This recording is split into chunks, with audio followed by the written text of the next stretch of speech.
It is estimated that hundreds of working mothers across the country are increasingly buckling under the pressure juggling between family and career. As a way to escape and keep some sanity, many feel the need to escape with a little alcohol. I feel alcohol is one of those things that makes me feel good. There's just so much pressure around us, so much. But the more they do it, the easier it is and the more automatic it becomes.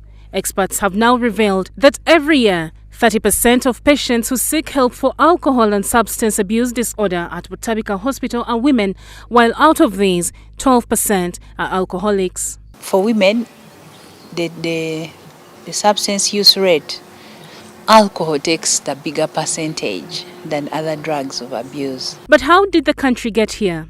Most women started drinking while still in school, and the problem just escalated as they grew into their careers and started families.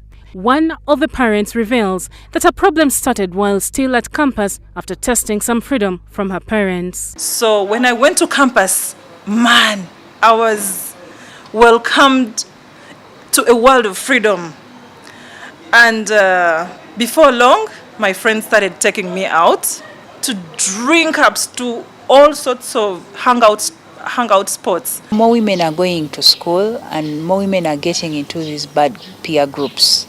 With the readily available sales of alcohol on the Ugandan market, many working Ugandan mothers have been dragged to believe that they can escape the stress of balancing between their careers and family life by grabbing a drink or two.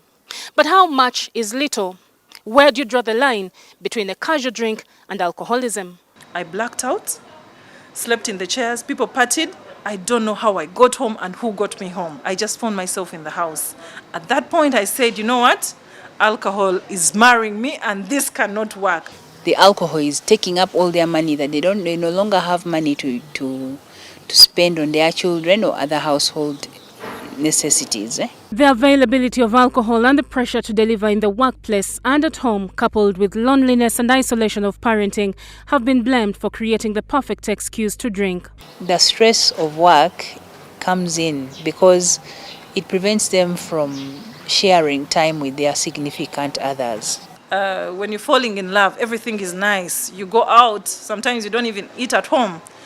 But today, you wake up, you have all these kids in the picture, you have work. The husband who used to take you out is no longer doing it. He prefers to be with the boys until midnight. What do? Embark on your bottle. Just knowing that someone cares is enough to prevent that lady from going into alcohol use. Dr. Wengi also believes that glamorization of alcohol in advertisements creates an imaginary world that a lonely woman would want to escape to, hence reaching for the bottle.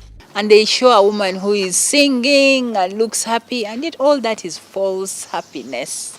Besides the work pressures, this mother says genes also play a role in the lead up to alcoholism. There's a certain percentage of people who have that gene, So sometimes, just like families might have sickle cell and conditions like that, it's the same thing for alcohol.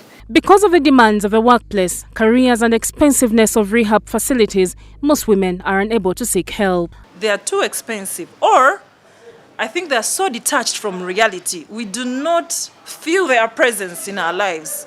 And the problem with them is when they come, they are too busy. These working class mothers, they are too busy. They can't stay at the facility for more than 2 weeks. And yet our drug regimens require that at least they spend the first month in hospital because they go through a process called detoxification, which helps them to overcome withdrawal.